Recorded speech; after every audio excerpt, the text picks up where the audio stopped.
일제 수년 전부터 강릉, 태백, 영월 등 영동 지역은 극심한 겨울 가뭄에 시달리고 있다.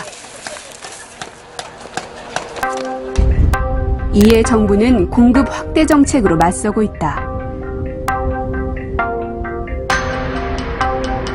환경 파괴 논란에도 불구하고 댐 건설은 어쩔 수 없다는 논리다. 현재도 8,700억 원을 들인 영주댐을 비롯해 2개의 댐을 짓고 있다.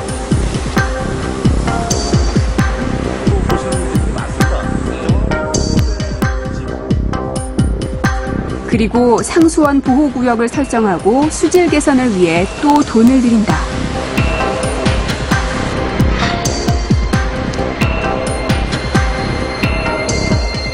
이렇게 모은 물의 정수 처리비로 2009년에만 다시 2조 5,300억 원이 들어갔다. 한국인 5천만 명이 하루 평균 6번씩 화장실에 간다고 가정하면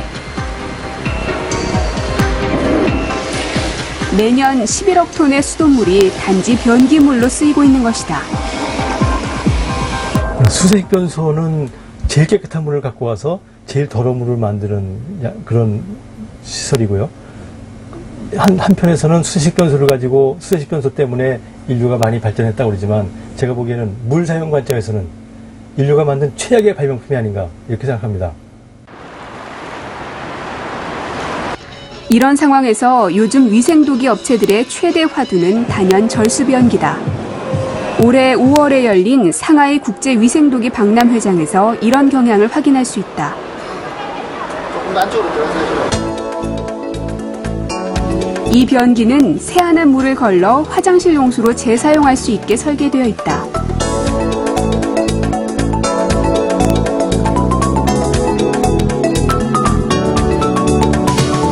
이 일본 업체의 양변기는 소용돌이를 이용해 한 번에 4.8리터의 물만을 쓴다고 강조한다.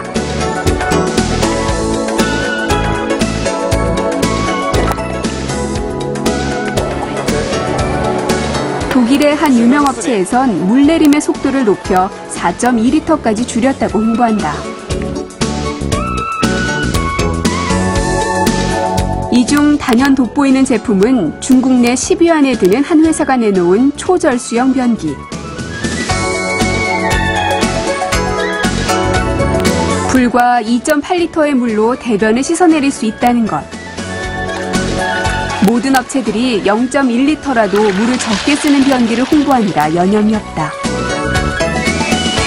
中国现在的一个国家标准，国标是低于6升水啊，大档通水低于6升水是不合格的一个产品哈。现在说这个是从今年上一年年底的时候就公布了这个一个节水的一个国标所以说我们未来的一个中国马桶的一个节水这方面的一个技术也需要企业不断的进行一个提升。 그렇다면 한국은 어떨까? 우리도 내년부턴 신설 건물의 경우 대변기는 6리터, 소변기의 경우는 4리터 이하로 물 사용량을 제한하고 있다. 그러나 물 사용량의 대부분을 차지하는 기존 변기의 경우는 아무 제한이 없다. 과천 정부종합 상사에 환경부가 있는 화장실인데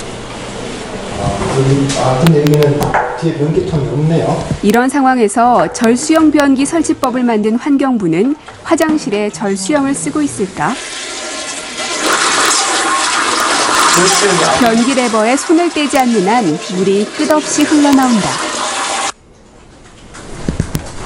물 절약 정책을 총괄하는 환경부조차 절수형 변기를 설치하지 않는 이유를 물었다.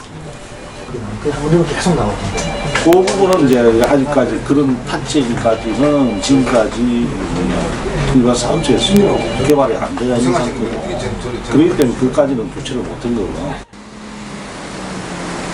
그러나 환경부의 답변은 사실과 달랐다. 물통이 없는 터치형도 이미 절수형 개발이 완료된 상황이다. 일반 만병 제품은 레버를 계속 누르고 있어도 6리터의 물만 사용이 되고요. 한번 보여주세요. 예.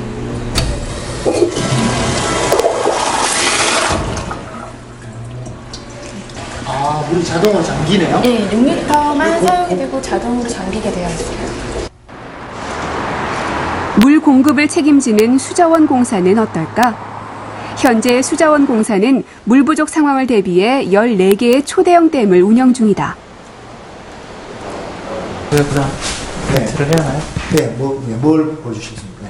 네. 저희 공사에서는 그 물절약 스티커를 이렇게 제작을 해서 네. 각 화장실에다가 부착을 하고 그다음에 물절약에 대해서 그 방문객들이나 또 직원들이 그렇게 의식을 개선할 수 있도록 그렇게 하고 있습니다. 이 정도다, 그죠? 수자원 공사 물관리센터의 변기 물통을 측정했다. 그 결과 12리터 용량의 물통 안에 절수기기를 달아 2리터를 줄여 한 번에 10리터를 사용하고 있었다. 알아보시면 아시겠지만 대변이 내려가야 저희들 나름대로는 최선을 다해서 지금 절약을 실천하고 있다고 생각하고 있습니다. 최고의 물 전문가 집단들이라면은 물 변기, 여러 가지 변기, 절수형 변기를 다 알고 있고 그 중에 제일 효율적인 거를 쓸 수 있도록 하고 그걸 다른 사람들한테, 일반 사람들한테 알려줘야 되는데 그 10리터, 그러니까 6리터를 절약할 수 있는 걸 빼놓고 2리터를 절약해놓고 만족한다는 것은 눈높이가 고받게 되는 것이 아닌가. 좀 눈높이를 좀 더 높일 필요가 있지 않겠나. 물관리 주도 기관들의 이런 인식 부족은 또 다른 문제를 야기한다. 혁신적인 절수형 변기 업체들이 설 자리가 없어지기 때문이다. 부산 금정산 정상 부근에 새로 설치한 한 화장실. 워낙 산이 깊어 수도관이 연결되어 있지 않다. 오염 때문에 계곡물을 쓸 수도 없다. 그런데도 변기에 깨끗한 물이 흘러나온다.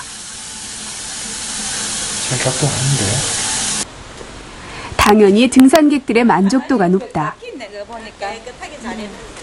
깨끗하고 냄새도 안 나고 그런 분위기가 참 이래 상쾌하고 좀 그 청결면에서도 아주 좋습니다. 이게 이제 정화조군요, 여기 화장실에서 나오는. 예, 이것은 도대체 이 오폐수는 또 어디로 가는 것일까?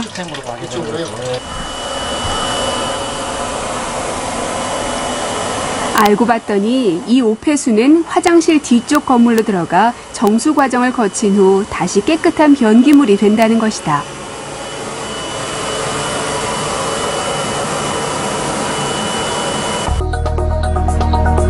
즉 화장실 물을 미생물들 사이로 통과시키면 이들이 대소변을 먹어치워 맑은 물이 만들어지고 이를 다시 변기에 사용하는 것. 이름하여 무방류 순환 수세 화장실이다. 이 말이 과연 사실일까? 직접 미생물이 분해한 물통을 열어봤다. 물속이 환히 들여다 보일 정도로 맑은 물이다. 이게 우리 대소변 그런 물이 이렇게 맑다는 게 정말 이해가 안 됩니다. 네, 하루에 1000명 이상 쓸 수 있습니다. 동시에. 그러니까 변기 한 개당 10분씩 계산을 해서 10시간 동안 사용할 수 있는 그 처리 구조라고 생각하면 됩니다. 그런데 과연 이 시스템이 고장 없이 안정적으로 운영될 수 있을까? 경기도 화성에 위치한 한 절. 밑에